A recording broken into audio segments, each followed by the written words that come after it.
Yaya Liv, narito na po ang hiniling niyong bilhin kanina. Nang makatapos maligo ay inimporma si Liv ni Manang Lucia tungkol sa pagdating ng mga pinabili. Dahil bago na ang mga empleyado sa bahay, walang kaalam-alam ito tungkol sa relasyon niya kay Rafi at Scarlett. Pero kahit ganoon ay mabait naman ang mga ito sa kanya. Mababait ang mga kasambahay. Nasabik si Liv nang makita at mahawakan ang baking ingredients. Dahil nagsiesta si Scarlett, magagawa niyang mag-bake. Pakiramdam kasi niya ay nawalan siya ng free time nang magsimula bilang yaya nito. Napakahirap kasi nitong pakisamahan. Sa mga panahong pinapalayo naman siya nito rito, ay ibinubuhos niya iyon sa pag-iyak. Napakasakit ng pakiramdam na tinatanggihan ka ng sarili mo mismong anak. 5 araw na simula nang makabalik siya sa buhay ng kanyang mag-ama. Nag-isip ng ibang paraan si Liv para mapalapit siya kay Scarlett. Gusto nito ang kanyang mga niluluto kaya iyon ang naiisip niyang paraan. Isa pa, nabalitaan rin niya kay Manang Lucia na mahilig si Scarlett sa chocolate cake. Specialty niya iyon kaya mas lalo siyang nanabik na mag-bake. Hinanap niya ang kiliti ng anak. Nakahanap na rin naman siya ng ibang kiliti nito. Sa wakas ay napapayag na rin niya ito kanina na magpatulog rito. Paano kasi ay sa mga nakaraang araw ay si Manang Lucia ang nagpapatulog rito dahil iritado pa rin ang bata. Inalok niya ito na babasahan ng storybook bago matulog. Nahihiya na kasi siya kay Manang Lucia dahil ito ang gumagawa ng marami sa trabaho niya dahil sa pag-iinarte ng anak. Sinimulan na ni Liv ang pagluluto ng tinapay. Ilang minuto pagkatapos niyang maisalang iyon sa oven ay dumating si Scarlett. Nagising na ito. Ano ang amoy na iyon? Are you baking? Tanong kaagad ng bata. Tumango si Liv. Paborito mo raw ang chocolate cake? Hindi nagsalita si Scarlett. Tinignan lang nito ang ginagawa niya. I'm sure you will love this. It was your dad's favorite too. Madalas siyang nagbe-bake ng ganoon at kayang maubos ni Rafi ang isang buong pan. Namana ni Scarlett ang hilig ni Rafi sa chocolate cake. Kumunot ang noo ng bata. Paano mo nalaman na favorite ito ni Daddy? Ito ang unang beses mo na nag-bake, di ba? And please, huwag ka nga mag-English. Hindi bagay sa'yo. Ngumiti lang si Liv. Masasabi niya na nasasanay na siya sa ilang beses na pagsupalpal ng anak. In fact, palagi nitong pinupuna ang madalas niyang pagsasalita ng English. Hindi naman niya maiwasan dahil hindi siya ang taong inaakala ng mga ito. Para naman sa unang tanong ng anak, hindi siya pwedeng umamin rito. Natatakot siya na maaring gawin ni Rafi. At ganon rin si Scarlett. Paano nito maiintindihan ang lahat? Kailangan rin niya ng tulong ni Rafi. Hindi pa sila gaanong magkasundo ng bata para maipaintindi niya rito iyon. Tapos ka na ba? Hindi pa. Gagawin ko pa lang ang icing for the cake. Tiningnan ni Scarlett ang mga ingredients. Nakita niya ang interes sa mga mata nito. May naisip si Liv. Gusto mo ba akong tulungan? Mas enjoy kung may makakatulong ako kahit sa pag-whisk. Nagliwanag ang mukha ni Liv nang tumango si Scarlett. Sabik na tinuruan niya ang estudyante na madali naman naturuan. Nakita niya ang determinasyon sa anak. Mana sa akin. Napangisi si Liv habang tinuturuan si Scarlett. Bukod sa pagluluto, mahilig rin siya ng mag-bake. Kagaya nito, ay nag-i-enjoy rin siya sa pagbe-bake. Ngayon lang niya nakita na ngumingiti si Scarlett habang kasama siya. Ang galing! Ang sarap! Komento ni Scarlett nang tikman ang ginawa nilang icing. She pat her head. It's because you are good. Sa susunod tulungan mo ulit ako, ha? Ano bang gusto mo pang ibang klaseng cake? Strawberry cheesecake. Can we make some soon too? Learn to say please muna. Kumunot ang noo ni Scarlett. Why would I do that? Because that's what good girls do. Sumimangot si Scarlett. But they said I am a bad girl. Napaawang ang labi ni Liv sa gulat. Ha? How can you say that? Do you believe that? Tumango ito. Iyon ang sabi ni Dana, our neighbor. Kaya daw ako iniwan ng mami ko kasi bad girl daw ako. Ano? Naibagsak ni Liv ang hawak na spatula na gagamitin sa paglagay ng icing sa tinapay ng cake. May tumusok sa kanyang puso sa narinig. So sinisisi pa pala ng anak ang sarili nito sa kasalanan niya. She felt horrible. Hindi totoo yan. Nagkibit balikat si Scarlett. On what reason? Ganun rin naman ang mga dating naging yaya ko. Kaya nila ako iniiwan kasi bad ako. Oh, Scarlett. Hindi napigilan ni Liv na mapaiyak. Tinitigan ni Scarlett si Liv. Umiiyak ka? Iiwan mo rin ba ako? Umiling si Liv. Hindi. I will always be here for you. Kahit maging bad ka pa o ano pa man, hindi kita iiwan. Tinitigan palalo ni Scarlett si Liv. Para bang gusto nitong siguraduhin kung totoo ang kanyang mga binitawan na salita. Pero maya-maya ay naglihis rin ito ng tingin. Bumuntong hininga ito. How I wish I can hear my mom says that too. Natupad na ang wish mo kung ganoon. Gusto sanang sabihin ni Liv.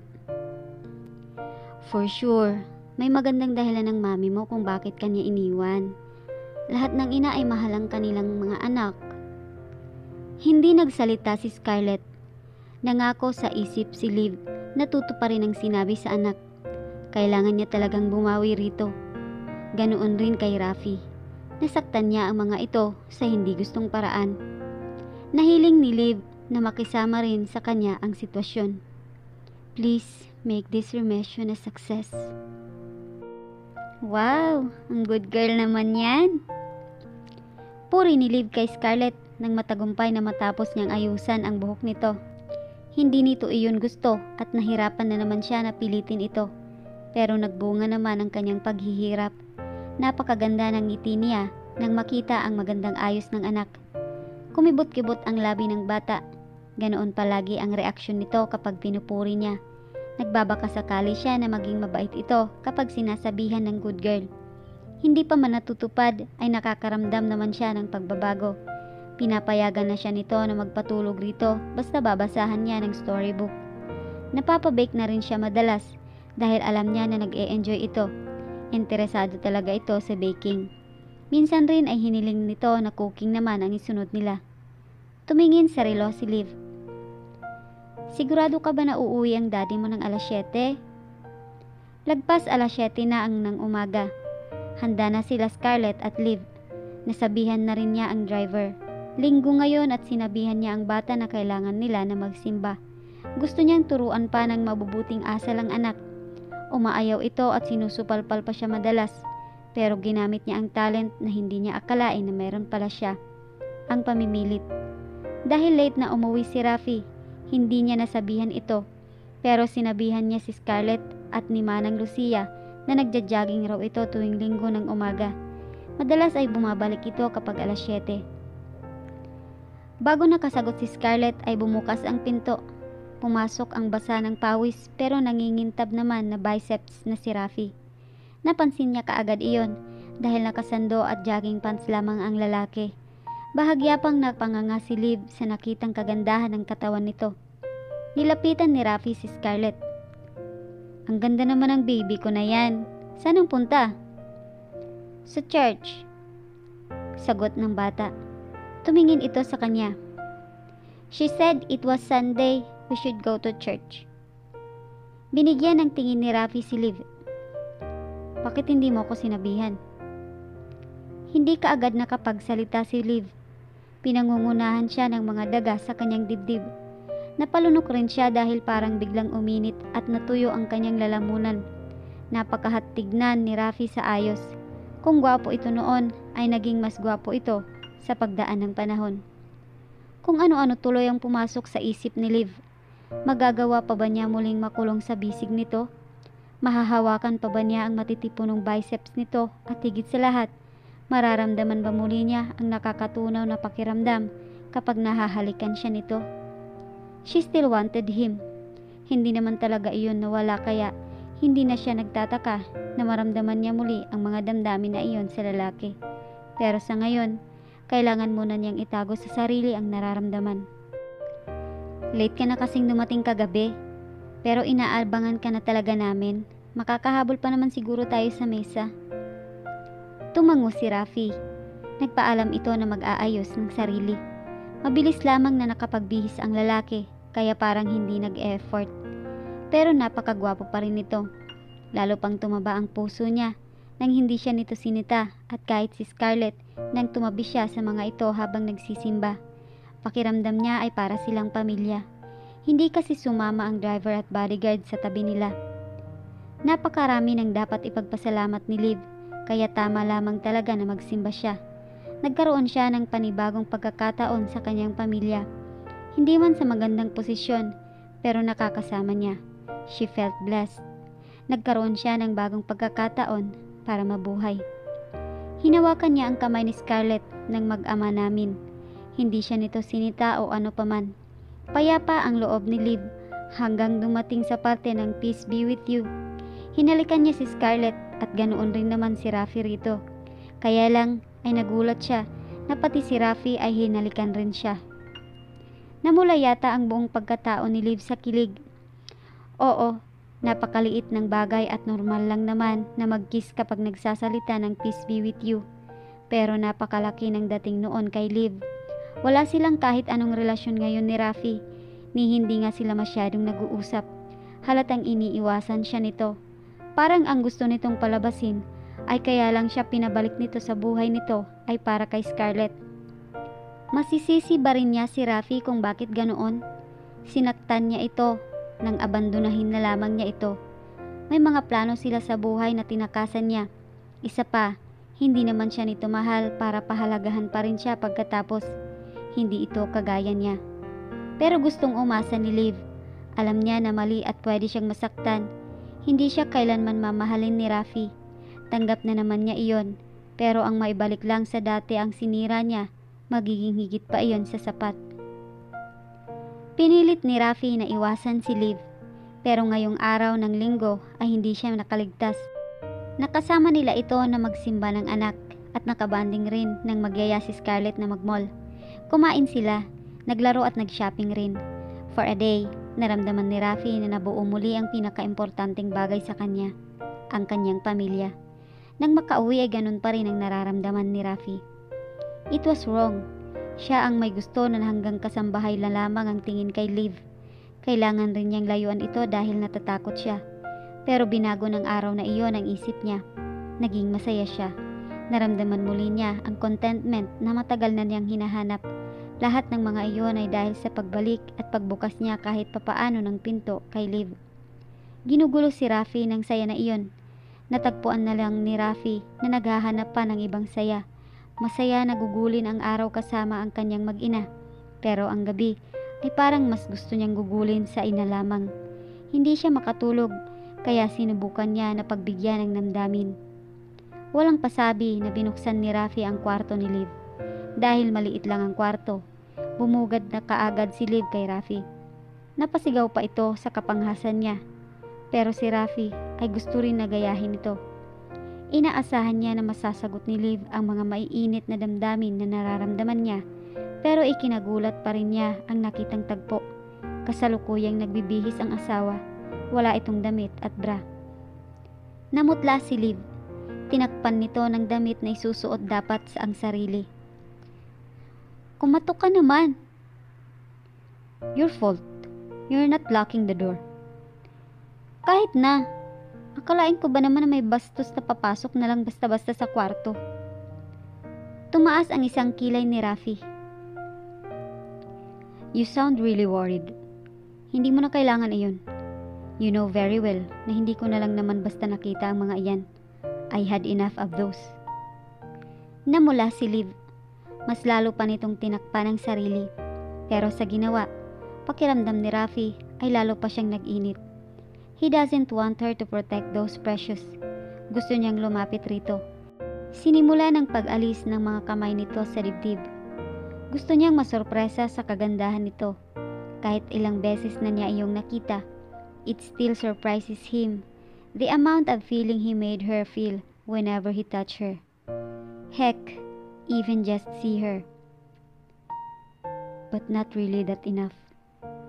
Hindi na napigilan ni Rafi na sabihin, "Anong sinasabi mo?" Sinalubong ni Rafi ang tingin ng asawa. He wanted to curse himself because of feeling this way. Pero masisisi ba niya ang sarili? 3 taon. 3 taon siyang nagdusa. 3 taon siya nag-antay sa babaeng ito na iniwan na lang sila. Pero kahit itanggi pa man niya, umaasa pa rin siya na babalik. Lumapit si Rafi kay Liv. Hinawakan niya ang mukha nito. "We're still married, Liv." Lalong namula ang babae. "Alam ko, pero..." Hindi na pinatapos ni Rafi ang sasabihin ng asawa. Hinalikan na niya ito. It's just second since, but he already felt burning. Hindi naman minasama ni Liv ang halik niya. Sa halip, ibinalik pa nito iyon. Rafi lost himself for the kiss, and so Liv. Nalimutan na nito ang pagtakip sa dibdib. They kissed like maniacs. Nagjuwit ang mga ungol nila. "God, I want you. I still want you." Rafi can't help but comment. Tinitigan niya si Liv. Inantay niya ang magiging reaksyon nito. He wanted to be rough with her, but there is a part of him that wanted to respect her too. Kahit hindi niya nakuha dati iyon mula rito, he must really be crazy. "I want you too, Rafi." Medyo hinihingal pa dahil sa lalim ng halikan nila nang sumagot si Liv. "Pero napakaliit ng kwarto na ito at..." Hindi na pinatapos ni Rafi ang sasabihin ng asawa. Binuhat niya ito. Napatili naman si Liv. "Rafi, wala akong damit." "Tulog na sila." "But if you keep talking like that, lalong mangyayarang kinakatakutan mo." Hindi siya tanga para ilabas na lang ng basta sa kwarto si Liv kung alam niya na may makakakita sa kanila. He doesn't share, lalo na kung si Liv ang tao na iyon. The feeling he had for the woman was so intense. He don't want any man to touch or even talk to her. Kaya ganoon na lang ang sakit nang mangyari iyon. Pero hindi gustong sirain ni Rafi ang gabi sa pag-iisip noon. Dinala niya sa kwarto niya na siya rin na dating kwarto nila ng asawa. Doon nila ipinagpatuloy ang ginagawa sa kwarto nito. Hindi niya naisip ang nakaraan habang hinahalakan at inaangkin ito. Rafi just wanted to play with fire. He just wanted to burn. But most of all, he just wanted to be alive again. Pagkatapos ng lahat, may karapatan pa rin siya kay Liv. Mag-asawa pa rin siya. Nakakatawa nga lamang na sa kabila ng lahat, tila musika pa rin sa kanyang pandinig ang isipin na iyon sa kabila ng mga nangyari sa nakaraan.